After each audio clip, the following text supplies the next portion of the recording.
My name is Kimberlee Bassford, and I'm the director-producer of Before the Moon Falls.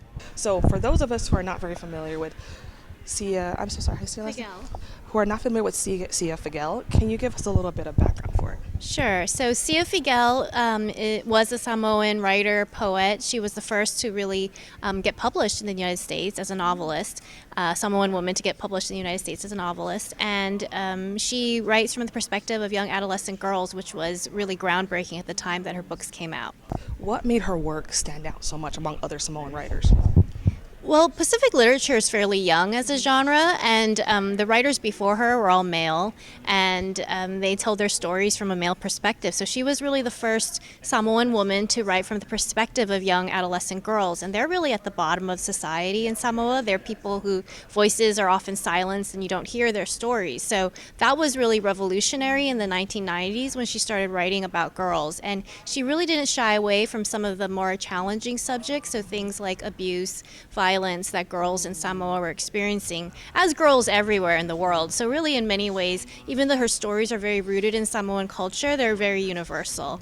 And I kind of like to think of her as sort of the Toni Morrison of the Pacific. So you can kind of get a sense of that her writing was really, kind of shocking at the time, even though in a way it really shouldn't be. But and because of that, she was embraced by some, but also shunned by some in her own community who didn't feel like these are stories they wanted people to know. They didn't want her sort of airing the dirty laundry of Samoan culture, which is the dirty laundry of just humanity. So the idea, like, don't share it. Don't like, share don't it. This doesn't happen, but So- obviously it does happen. So it just gave girls this voice that they really hadn't had before, and I think it inspired other Pacific writers, women, to write their stories too. So she's kind of seen as one of those, those people who inspired the next generation of writers in the Pacific. So, let's talk about the documentary. How many years did it take? I was for a decade. We filmed for 8 years, and the film took 9 years from start to finish. So I actually started it in April 2016, so about 10 years ago. I met Sia Figiel for the first time in Honolulu. She was there launching her latest novel, Free Love, and I went up to her. I was mesmerized by her. I knew her books. I had read them in college, and she was sharing about her writing, but she was also sharing about some of her personal struggles with diabetes and obesity, and she was about to go on this walk across America to raise awareness, and that's what sort of hooked me. I was like, she's an activist, she's a bold literary voice, there's an interesting story in here somewhere. So the film really began as this portrait of an artist activist, and as you'll see in the film, it becomes something very different.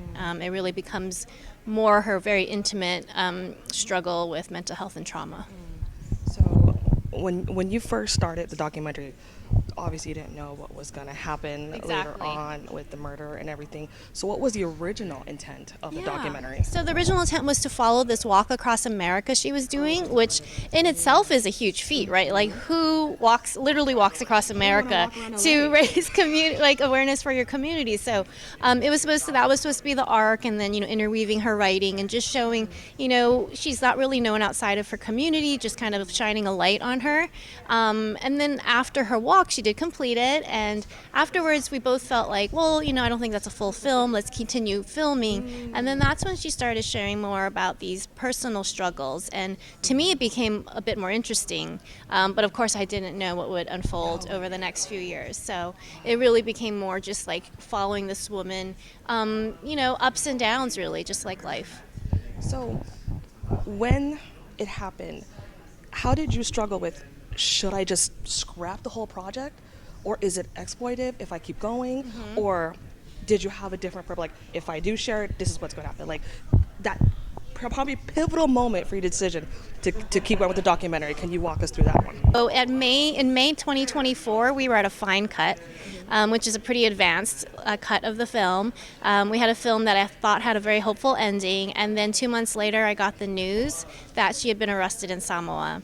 And I didn't know right away the full story. Came out over the course of a week in terms of that she was arrested for first manslaughter, then it was upgraded to murder, and then of course we started to try and just get more information. So it was a bit of a slow process in terms of finding out what happened, and then figuring out, what do we do with this film? Do we shelve it? Does anyone want to watch a film about a woman who ends up doing this thing. So it was a lot of discussion with our film team, so with my producing partner Linda and our editor Jess, our partners.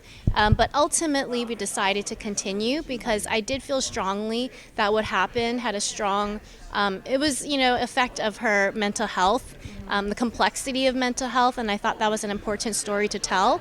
Maybe even more so because now you see that the stakes can be very, very high when things like this go inconsistently treated. So the trend, of course, was like true crime thing, they'll talk about crime and it's a whole business and everything. But your documentary goes beyond, like before the crime. And you Yes. yourself sounds like you were a fan. So that happens to a lot of fans. The people they admire done something horrendous, and how do you struggle with that internally? So can you speak about that? Did any fans come up to you and tell you like, oh man, I'm so glad you did this documentary because I feel the same? Sure. So we have screened, in several places. We started our film festival tour more in the Pacific. So in Aotearoa, we had a screening in French Polynesia where a lot of people know her work, or they know her, or they know the victim. And so a lot of people who did come up to me did say, I'm so grateful that you continue, that Sia's story was documented, so we can understand what led to this point. It doesn't excuse what happened, but it gives us insight and understanding so that maybe we can help others and prevent this from happening again. But yeah, it's been really difficult to navigate. There's not a lot of precedence. And for sure, when the murder happened, we did think of like, oh, true crime, But the way we've been always telling the story has been with care and compassion and not focused on the murder, but focused on the journey before, hence before the moon falls. And we wanted to stick with that. That was sort of my, I've always wanted to make a compassionate portrait. And I think there can be a lot of understanding that comes from this if people are willing to take some time and watch the film. And you did a great segue because I was actually curious about the title itself, Before the Moon Falls. Is that a reference to anything? Can you give us a bit more about that title? The title Before the Moon Falls is a reference, specifically in the film. Sia herself says that when she was a young child growing up in Samoa, she loved hearing the Samoan proverbs. And there's a proverb about how when the high chief dies, they say that moon has fallen, fallen, fallen. And I sort of think of Sia as this like culture bearer for her people. And of course, she falls in the movie metaphorically. And this is more of the story that leads up to it. In addition, the moon features really prominently in all of her writing. It's a strong motif. And so it's just something there's a lot of the moon in the film. We filmed a lot of it. We incorporated it in our animation. And also the moon is symbolic in Western culture, right? We think the word lunatic comes from Luna. So there's an association with mental illness that people have made between the moon and mental illness. And if you think of the moon, it goes through phases. There's the full moon, the new moon, dark and light. It's sort of like mania and depression. So it's really layered. It's really layered. So we also this shirt actually. This shirt worked with a Samoan artist based in Honolulu, Luca Sagapolutele, and he watched the film. He created this moon inspired by Samoan tattoos and the film, and so the moon he created has symbolism based on the film and Sia's life. So it's really deep and meaningful, and we wanted to create merchandise. The merchandise is to actually help support our distribution efforts and our impact campaign to take the film out to communities, particularly Pacifica and Indigenous communities, and not just show the film, but have discussions after Talanoa to sort of help people process it. Because when you see the film, it is a film that I think you kind of sit with for a while, and it's also like, okay, sometimes people feel like that was intense. What do I do with this now? Like, how can I use what I just saw in my own life to help others? And I think by having events around the film where we have mental health clinicians come in and talk about it, it can have more impact. So the merchandise is to support that, which is just our own grassroots efforts to get out into the community. So That's really yeah. the moon thing went way more layered than I thought it was going to be. So that's fantastic.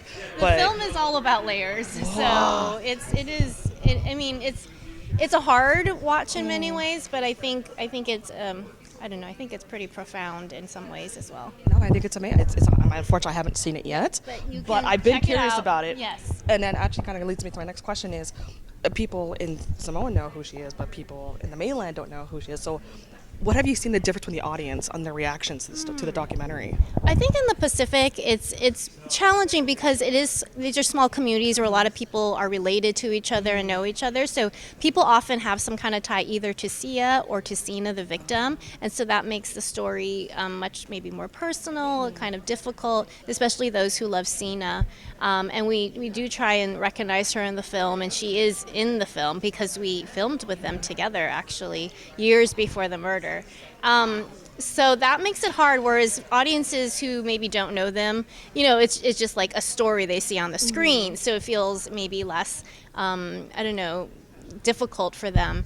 But still, I think it does bring up, just general mental health issues for people. I think the main message I have with this film is that I wanted to open up conversations about mental health. Sia kept a lot of this to herself. She tried to, figure it out on her own because she was afraid of the shame. She was afraid of being a burden on her family and others. And, as we see in the film, if only maybe she had talked about it more and gotten help. And it wasn't her fault when a lot of these things first started happening to her. She was a young child. But if the community had been there and saying, this is okay, it's okay to talk about it, it's okay sometimes to not feel okay, maybe her path would have been different. I mean, it's hard to know, but at least you just thinking. what can we do? What can we do?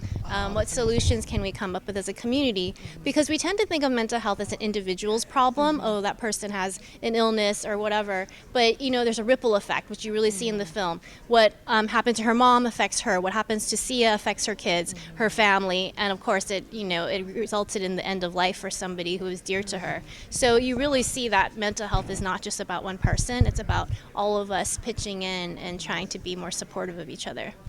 This is the role of art, really, is to go to those hard places. And I know often we just want to watch really feel-good films. Me too, for sure.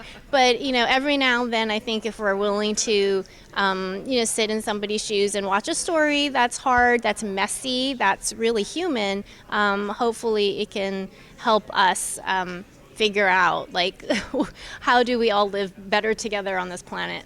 Seriously, fantastic ending words. Awesomeness.